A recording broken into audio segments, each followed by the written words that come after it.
ഒരു സീക്രട്ട് ഫോർമുലയെ കുറിച്ചാണ് സംസാരിക്കുന്നത്. പരസ്യമായ രഹസ്യമാണെന്നും വേണമെങ്കിൽ പറയാം.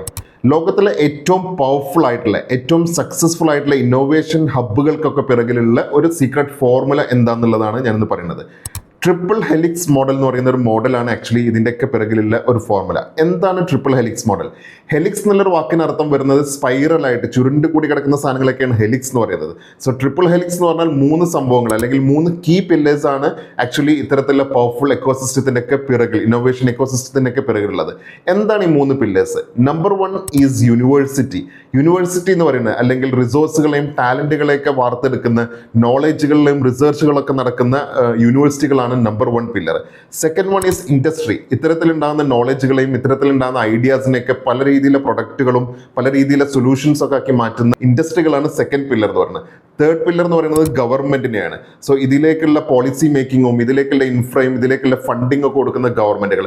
ഈ 3 പില്ലേഴ്സും കൂടി കൂട്ടിയോജിച്ചിട്ടാണ് അല്ലെങ്കിൽ ഇത് 3ഉം ഇന്റർ കണക്റ്റഡ് ആയിട്ടാണ് ഈ ട്രിപ്പിൾ ഹെലിക്സ് മോഡൽ എന്നുള്ളതിന്റെ ഒരു ബേസിക് ഈ തിയറി പറയുന്നത്. സോ ഇത് 3ഉം കൂടി ഇന്റർ കണക്ട് ആകുമ്പോഴാണ് പവർഫുൾ എക്കോസിസ്റ്റംസ് അവിടെ ഉണ്ടാകുന്നത്.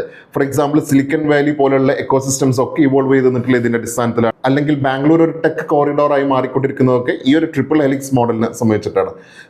ഇതാണ് നമ്മൾ ചിന്തിക്കേണ്ട ഒരു സംഭവം. സോ ഇനി ട്രിപ്പിൾ ഹെലിക്സ് മോഡലിലല്ല ഇന്ന് ലോകം നിൽക്കുന്നത്. ഇതിൻ്റെയും അപ്പുറത്തേക്ക് ലോകം ഒരുപാട് അഡ്വാൻസ് ചെയ്ത് പോയിട്ടുണ്ട്. മറ്റ് 2 മോഡലുകളോട് ഇവോൾവ് ചെയ്ത് വന്നിട്ടുണ്ട്.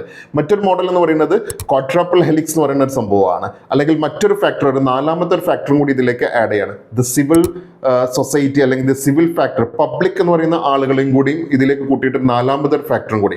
അതായത് earlier the first triple helix model എന്ന് പറയുന്നത് പ്രോഫിറ്റിന് വേണ്ടി മാത്രമായിരുന്നെങ്കിൽ ഇന്ന് പ്രോഫിറ്റിന്റെ അപ്പുറത്തേക്ക് പീപ്പിൾ എന്ന് പറയുന്ന ഒരു ഫാക്ടറും കൂടി അതിലേക്ക് വന്നിട്ടാണ്. ഇനി ഇതിന്റെയും അപ്പുറത്തേക്ക് ഇന്ന് ലോകം ഇവോൾവ് ചെയ്ത് വന്നിട്ടുണ്ട്. എൻവയോൺമെന്റ് അല്ലെങ്കിൽ സസ്റ്റൈനബിലിറ്റി എന്ന് പറയുന്ന മറ്റൊരു ക്വിൻറ്റിപ്പിൾ ഹെലിക്സ് എന്ന് പറയുന്ന ഒരു മോഡലും ഇന്ന് ഇവോൾവ് ചെയ്ത് വന്നിട്ടുണ്ട്. സോ ഇതെല്ലാം കൂടി കൂട്ടി യോജിച്ചിട്ടാണ് ഇത്തരത്തിലുള്ള പവർഫുൾ ഇന്നോവേഷൻ ഹബ്ബുകളും ഇന്നോവേഷൻ എക്കോസിസ്റ്റങ്ങളൊക്കെ ഇനി ഉണ്ടാവുക എന്നുള്ളതാണ് ഈ formula.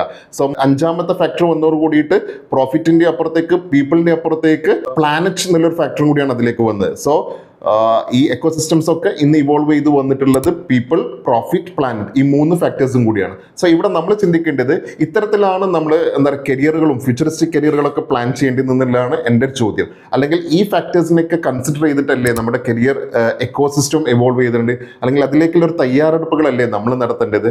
So that is my question to U.